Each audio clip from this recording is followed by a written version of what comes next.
Cool, guys. Thank you. So I'm going to basically explain the paper I just showed now in terms of how we can use or how we use the fusion innovation theory applied to the new tackle laws, which is taking place across the world. So if you didn't know what that fusion innovations theory is, it's a book published by Everett Rogers. He first published the first edition in 1962, 1963, with the most recent edition published, the fifth edition published in 2003. It's one of the most cited texts in social sciences, and it's used a lot to explain how things diffuse into culture and society. And it's used a lot, you can imagine, in public health, essentially. Using it in injury prevention specifically, it was first mentioned by Caroline Finch in 2011, where she, again, the issue with injury prevention, if you remember the Van Mechelen model, extent of the problem, mechanisms, introduce a preventative measure, but we also understand that we need to test the efficacy of the injury prevention measure before testing its effectiveness. And what we find is a lot of times that we produce, for argument's sake, a Formula One type form of level injury prevention, and then we say this is the best thing ever. Let's put it out into the world, but then it falls flat in terms of people adopting it and actually being used within society. And Caroline Finch is basically proposing here that we should use theories within public health, and the one is the diffusion innovations theory, intervention mapping, and the REAIM framework. And so for the purpose of this, we focused on the diffusion of innovation theory. And again, just the theory explains how things, certain things get adopted and certain things don't. You can think of anything, for argument's sake, in your day-to-day life of how you adopted things, how you made decisions to adopt, whether it's a new technology, whether it's an idea or practice, how you made those decisions to adopt that practice, idea, or technology. So in rugby at the moment, the innovation are the new tackle laws, which is being trialed, well, not trialed, it's being implemented in South Africa, in Scotland, in all the big rugby playing nations, the RFU, New Zealand, Australia, Japan, am I missing any countries? France as well, and Ireland. And we intimately involved with evaluating the effectiveness of this program at the moment with World Rugby. So this is essentially the innovation. And the question we had basically was whether the diffusion innovation theory can explain whether this new tackle law is going to be adopted. Well, it has to be adopted, but actually explain the rate of adoption as the law gets implemented across the world. So this is essentially the publication, and the main thesis of the innovation theory, it's based on these factors. So the perceived attributes of the innovation, the type of innovation decision, the communication channels, the nature of the social system, and the extent of the agents to promotion of the efforts. And these factors explain the rate of adoption of any innovation. So what we did in this paper, we basically explained how each of these factors relate to the tackle intervention. So we explained the relative advantage of how it can potentially decrease concussion risk, compatibility. We're not changing much in terms of how players need to tackle. Complexity, again, it's not very different to what we're doing now, and it's fairly straightforward. Trialability is whether players can use it and not use it and see if it works for them. And then observability, it's essentially what we're doing now, whether we're seeing a change in their tackle behavior. The type of innovation decision is quite important. In this case, it's an authority decision-making process where you're basically being told by World Rugby, by the sports governing body, SA Rugby in South Africa, these laws will be applied, but it doesn't explain the rate of adoption. So you still might have pushback in terms of adopting. So we hope that eventually it becomes a collective approach where teams are now and schools start to actually train towards changing their tackle behavior. And there's a whole lot of other things that we don't cover in the paper, but there's how are these innovations communicated? the nature of the social system, and then extent of the change agent's promotion. So for argument's sake, in the previous example, Siya Kolisi was used as the kind of example, so that he's a change agent in this sense, and if he promotes it, it might be adopted more readily in that sense. And that's the extent of that. So I'll hand over now to Laura to explain how they're innovating in women's rugby.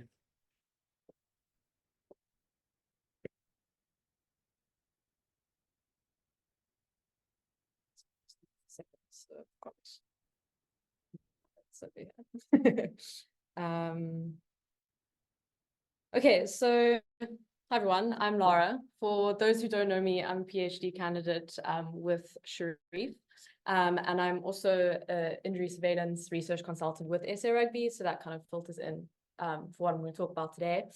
But to start off again with another editorial, in 2003, Sharif, myself, and a few other co-authors published an editorial on women's rugby in South Africa, in the South African context, challenges and opportunities. So in this editorial, we basically discussed this. And to start off, a few years ago, World Rugby launched a strategic plan to basically help grow women's rugby union across the world. And the plan basically includes 6 different pillars. And one of the pillars was added a bit more recently, was dedicated focus on women's player welfare. And this pillar basically, the focus of this is in research and really supports the areas of concussion, injury surveillance, video analysis, women's health, mental well-being, and the use of wearable technology. So as you can see here, all these pillars really are reliant on one another. You can't quite have the one without the other. And the 2 pillars that really fit into the research that we're doing currently with women's rugby is the pillar to grow sustainable participation, and then the dedicated focus on of women's player welfare. And just to highlight, one of the main challenges when it comes to women's rugby, especially from the research side, is that the research is relatively low. So this obviously makes for a lot of challenges, but again, it also opens up a lot of opportunities for us researchers, which makes it quite exciting. So to talk a bit about the challenges and opportunities in South Africa specifically, which is what we chat about in the editorial. To start with women's rugby, there's been a bit of a late start in South Africa. So the first national tournament took place in 2000. The national team's international debut took place in 2003. Their first appearance in a World Cup took place in 2006. And the first professional contract in women's rugby on African continent was only signed in 2021. So when you look in like the grand scheme of things with other sports, this is quite a short time period that women's rugby has started, and they really are trying to play catch up in that sense. And obviously due to the late start, this also filters into players having a very young training age. So they normally filter into the system at about 18 or even past that in university levels. The earliest that they normally come into women's rugby is under 16. And even then, there's only a few goals because women's rugby in schools is not quite established just yet. There are definitely schools out there that do have women's rugby, but it's not as established as, say, our male side. Another big challenge is it's traditionally a male sport. So this is, a very big challenge, and it's slowly changing. South Africa, again, is just taking its time with that, where overseas it has really expanded quite hectically. They sell out all their stadiums for matches, and we just slowly getting there. But again, that links to the late start in South Africa. I say all of the challenges here, but again, throughout the talk, we'll also touch on the opportunities. And I just want to highlight again, it gives us a clean slate to do research. And luckily enough, with the teams and the stakeholders that we have worked with, they are really open to research. They want to implement science at a very early stage, which is fantastic, where in comparison to the males game, sometimes it's quite hard to implement research and the science side of things because they already have their systems in place. This brings me just to touch on a bit about my PhD. So again, while I'm chatting about this, it's very much still in the proposal stages. I have just started, but I've been lucky enough to have databases that have been approved by ethics, which allows me to do a bit of data collection. So I've got a bit of data to chat about. So to give an outline of what I'm planning to do, so I'm looking at developing physical and technical skill in female rugby union players. And to start off, we're going to look at the landscape of women's rugby in South Africa to get a sense of what's going on and then hopefully make changes from there.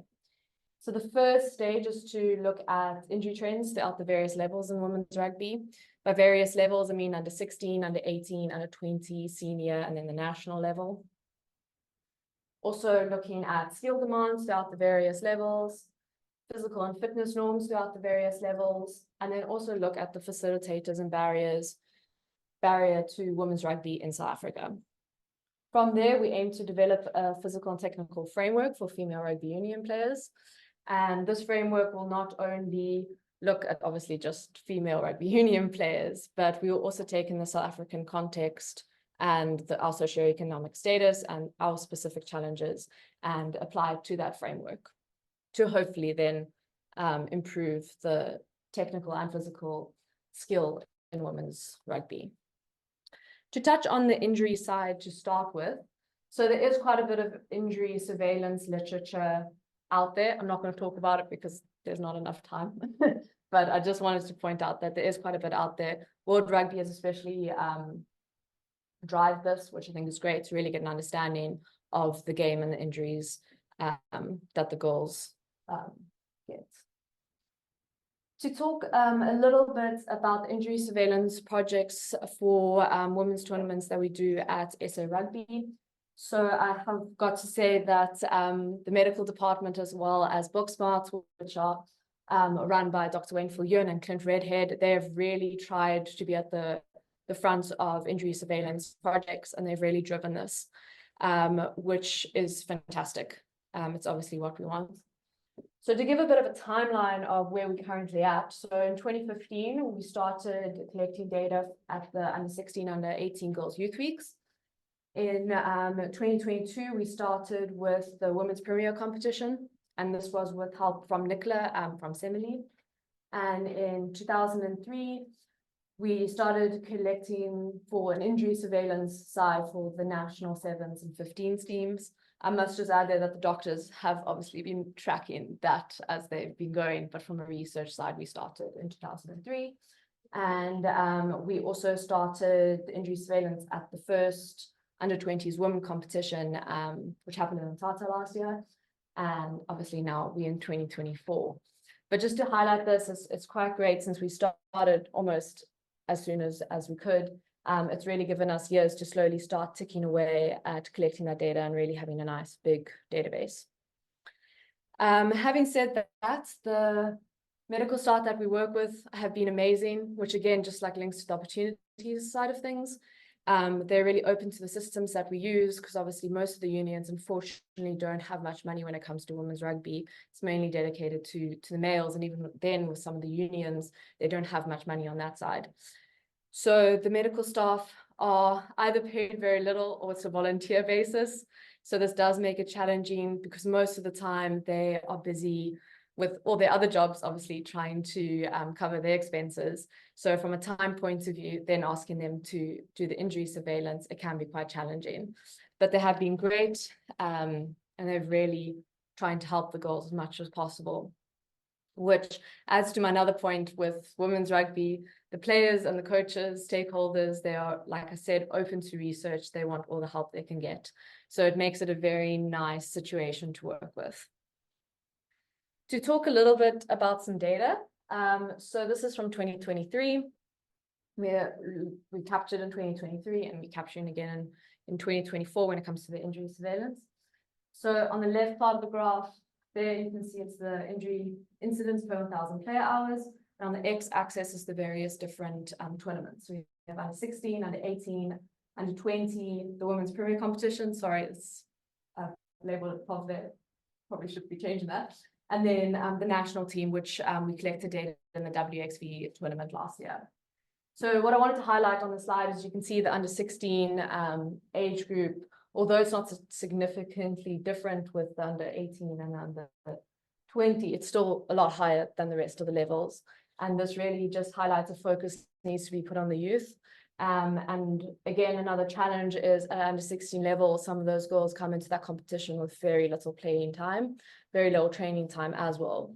So the unions, as well as Rugby, are really trying to change that, but it is very challenging when this is not established, women's rugby is not established in the schools. To touch on a little bit about the injury event. So the tackle is the leading injury event across all the different levels, which is not really different from the male side of things. But the ball carrier injuries look at about 28% of the injuries, and the tackler injuries look at 31% of all the injuries, which in total leads to 59% of the injuries. And this really highlights a lack of technique, which is due to a lack of coaching. Unfortunately, the coaches, they're trying to play catch up, which comes up a lot in the literature. And unfortunately, where they're trying to teach the girls the game, sometimes the tackle technique is not necessarily, they don't have time really to coach it. This also, I mean, Sapati is going to talk more about this, but confidence from the girls, since they're not always taught tackle technique, they also lack confidence when it comes to it. There's been a bit of literature out by Catherine Dane that I think it was one of the international players, she tackled for the first time in a match. So that's the kind of situation that we're working with women's rugby. And coming with the really early training age, and all the things that I mentioned, physical preparation is also very minimal when it comes to the goals. So that's also a big challenge. This does filter in with finances and lack of availability of resources and things like that. But Sapati will talk about that more. And then I want to chat a little bit about the skill demands throughout the various levels. So I've been very lucky to work closely with Western Province, where I've been doing video analysis for a month leading up to a tournament, and then capturing all the training and matches within that tournament as well. I plan to do that with the under 16s and under 18s leading up to the Girls Youth Week. I was lucky enough to follow the Western Province under 20s team leading up to their first under 20s women's competition, which took place in Mthatha. And then I'm currently collecting data with the senior women's Western Province team for their premier competition at the moment. So this also leads to its own set of challenges and opportunities. So what's nice, again, the coaches have been very, very welcoming and they really do want us there. The team at the moment doesn't have an analyst, so we've been sharing the recordings and they've really been open to that, which is great, and they really appreciate it as well. The girls also have been incredible. When I first obviously was getting informed consent, they were really interested. I think we spent quite a bit of time just chatting about women's rugby research, and it was really, really nice to see that willingness to understand and learn, which is great. The last two things I want to touch on, and we haven't quite started with these two studies, but we'll also be looking at the physical and fitness norms throughout the various levels. So that is again just getting normative data for the girls. SA Rugby does have norms in place, but these are based off of males data. The formula that they used is validated and all of that, but we still need to get a nice understanding of the women's physical and fitness norms throughout the various levels in South Africa. A challenge here is a lot of the girls haven't been training. When they've joined the team, they don't always have experience in the gym. So that's going to lead to lots of challenges when it comes to that project. The last thing is I'll be looking at facilitators and barriers to women's rugby in South Africa. I'm very excited about this topic. We'll really touch into the cultural challenges, social challenges, and our socioeconomic status and how that impacts the girls with the facilitators and barriers to women's rugby in South Africa. So that is me. I'm going to hand over to Sapati.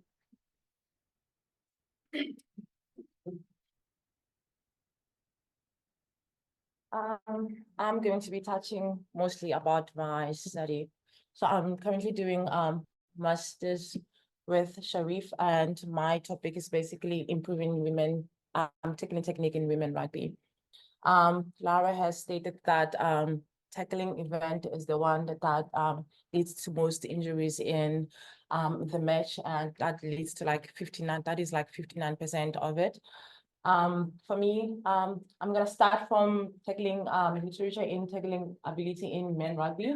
So you can see that there's a lot of research in men rugby where they look at what is the relationship between strength and power, which contributes to tackling ability. You see anthropometric and which also leads physiological, which also leads to tackling ability. There's like a lot of research in men. However, there isn't that much in women rugby. That is basically focusing only on tackling ability and improving it. But that is not right, because obviously there are evidence-based researchers out there for men, but like now coaches are implementing that in women rugby, and then we all know that they are very different in like how they are built, how they learn, and everything else. So that comes to my research where I'm questioning like how can we improve tackling ability in women rugby using strength and technical intervention. Last year we did a pilot study. Basically what it entails is first time we do the pre-intervention. So I go to matches. So we identify who is going to be part of the study, and then I go to 4 matches minimum. 4 matches, and then I just record their match. So all of them, like how they're gonna tackle. So what we're gonna do with the matches is that we're gonna analyze the match, and then the individual that is part of the study, we're gonna analyze how they tackle the pre-contact, contact, and post-contact. So are you square? Are you tracking? Do you have leg drive? Do you have shoulder drive? And all that. And then from there, what happens is this normally takes 6 weeks, and then we go into our 8-week intervention, where first week is basically testing. So we do fitness testing, which entails strength and power, so bench press, back squat, vertical movement, broad jump, and then we do capacity test. That was me there doing capacity test, not a good idea, because I got tackled a lot. So basically what happens there is the players they have to tackle. So someone has to like stand behind me and tell me, okay, so raising their shoulders. So what is this? Tackle with your right or left shoulder, and then they have to do technique. They have to tackle me using the shoulder that they indicated, and then they have to tackle me as much as they can until they fatigue, but with proper technique. So that was fun. Also, we have a lab, a tackle lab test where we on a simulator. So this is Francois here, demonstrating the lab test there. So basically you just do 2 shoulder tackles there, and then we just also videoing, everything is videoing except the gym, and then videoing how do they tackle, and we're also going to analyze that. And then we have a tackle questionnaire. So the tackle questionnaire is just us trying to see how the girls think about the tackle. Like, do you enjoy tackling? Do you think it's important? Must it be included? Things like that. So it's not only about tackling, it's about how they perceive the tackle itself. And then we also have the psychological part of the study, which we're still like working on right now. So, and then we have the 6 week of gym. So the gym, we mostly focusing on the strength and conditioning. So the aim of the gym is to do the lower body strength, leg drive, grip strength, shoulder stability, lumbar pelvic stability, upper body strength, and neck strength. So these are the things that we are trying to like improve within the gym, and then so that they can be transferred when they are tackling on the field. And then from there we have, so normally what we'll do is we'll have simultaneously the gym and the tackle simulator. And so basically when we'll divide the goals, the other goals will do the simulator, while the other goals will come to the gym and do that. But on the field and simulator, the aims is for them to safely and effectively dominate the tackle, proficiently meet the technical criteria for safe and effective tackle, be confident in their abilities, and then be able to adapt based on the situation in the field. So basically, we'll start very simple, and then we'll try to mimic the matches in the field. And then from there, last year we went to Mthatha, and then just to do the venue analysis, because there was a competition there, which was very, very interesting. And then it's the same thing, like now we want to see from the pre-intervention to post-intervention, that did anything improve? What is this? Did their leg drive improve? Did this improve? Whatever we looked before, we're going to look at it again. And then they also have to do the questionnaire again to see now how do they perceive the tackle again. So basically, normally we'll have 3 days in a week. Day one, we'll just do lower body focus gym, and then we'll have a physical technique in the simulator, and then a full session. Day two, upper body, and then we'll also have a full session. And then day three, we'll have mostly Olympic movements, and then we'll have a feedback. So we will analyze, the idea is to analyze day one and day two simulator and field, and then just give them feedback on how they did, and then see if they will try to improve that for the next time. Challenges. So basically, my study is based here at CISA, and then everyone is from Khayelitsha, Uguletu, other people from that side of Stellenbosch. So coming here was an issue, and then transport money was also an issue. No basic tackling skills, so we had to start from scratch with these goals. It was interesting, but yeah, it was a bit of a challenge. Even though the coaches were very, very helpful, there were other coaches who were very like, they didn't like the simulator part of it. And also we had to go to the field and then do capacity tests, and then other coaches were like, but you're interrupting my session now. Things like that. The technique criteria, which is now based on men, is it correct for the goals? Do we have to change do we have to change the criteria itself for just to be adopted for women? Lack of confidence, lack of understanding, and lack of physical preparation. The conditioning was just not nice to see. During the simulator, we did get a concussion from one goal, which was not nice. But the opportunities, the goals are very much open-minded. They're willing to learn. And then like Lara said, like the coaches, most of them, and management are just like in it. They're very much in it. And like Lara said, implementing our research and science from the beginning. There's still so much to learn. And then this year I'm doing the actual study. I'm repeating the same thing, which was supposed to start last week, but we already shifting the timeline based on, because we still need to get the names, and then the coaches are changing their timetable. But this is the idea: 6 weeks of in match recording, and then 8 weeks of intervention, and then another 6 weeks of recording. Yeah, sorry.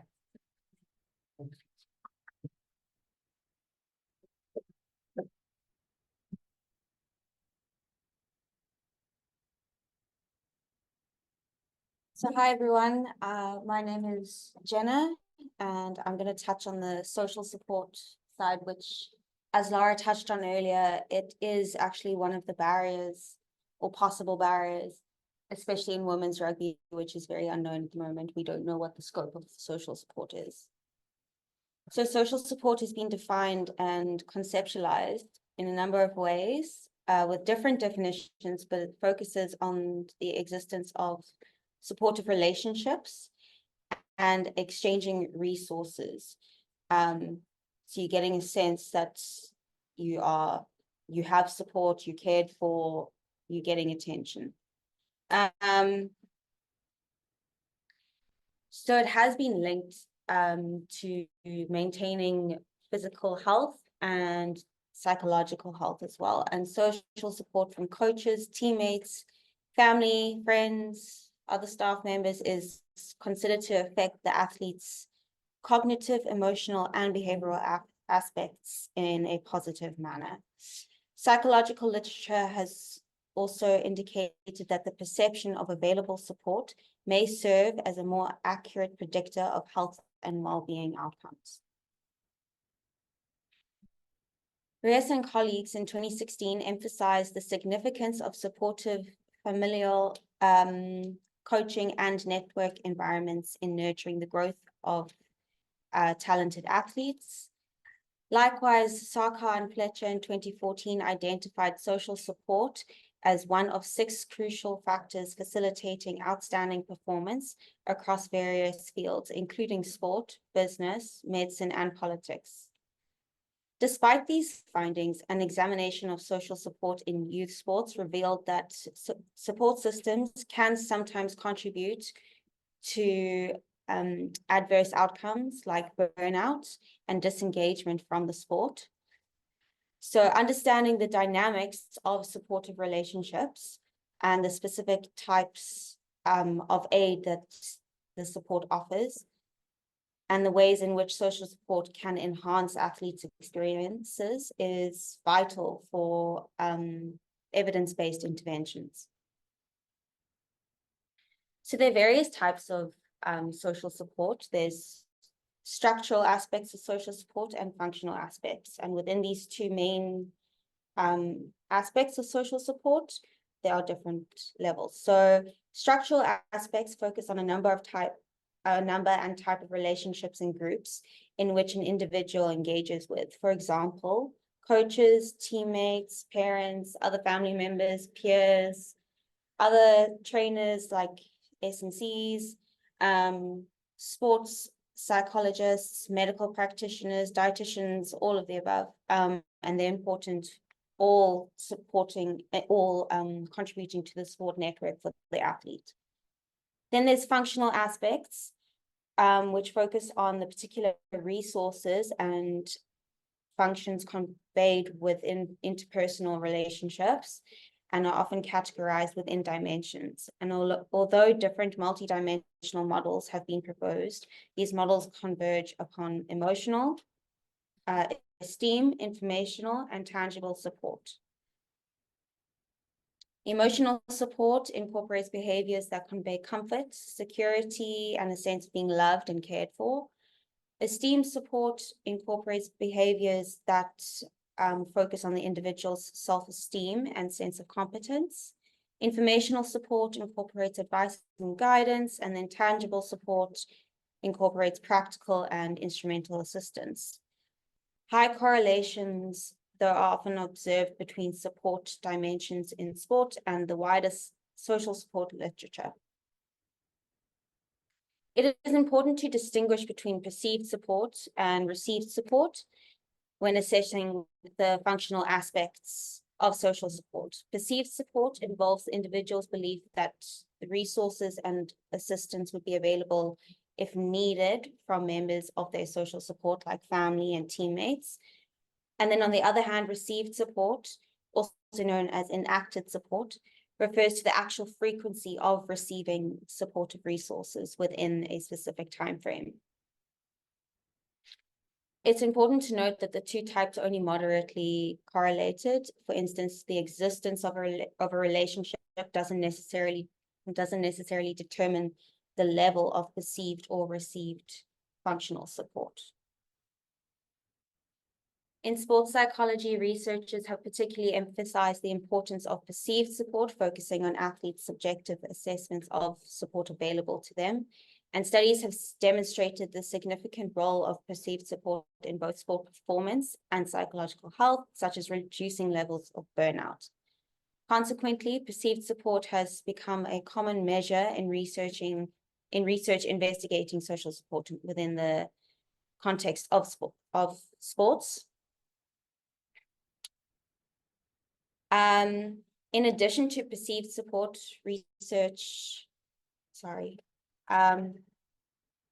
athletes have reported that received support, particularly in interviews, as a factor of enhancing self-confidence, performance, and coping with negative psychological stress.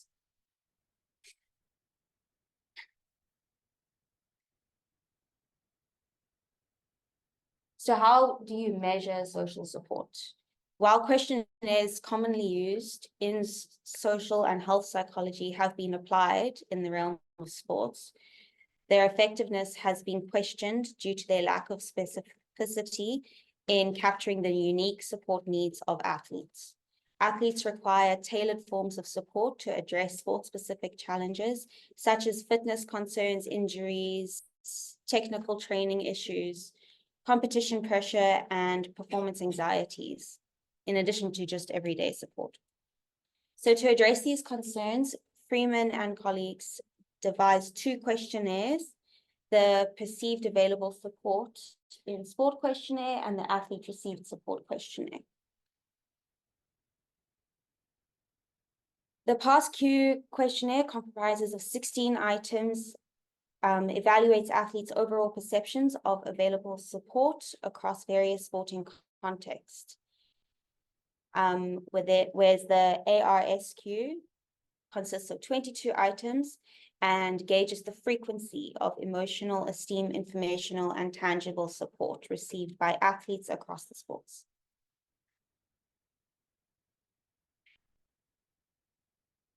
So currently, the exact level and amount of social support received and perceived by female rugby players in South Africa is unknown. So my study will aid to look at one of the levels of one of the barriers in women's rugby, and it will look at the social support our women's rugby players currently have access to.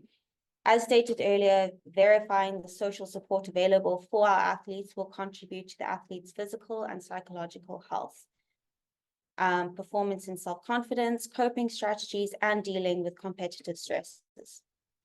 Identifying the scope of social support will help to identify possible barriers and challenges in the sport. So my study is still in the very early stages and planning stages. The participants to be used will be senior elite and senior club level rugby players.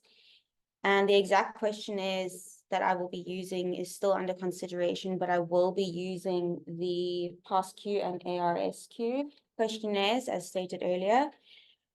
And so I will, once the questionnaires have been decided, I will do a small pilot stage and test the questionnaires on a few students here at HPALS. And once they have been validated, I will give the senior elite and senior club level rugby players the questionnaires.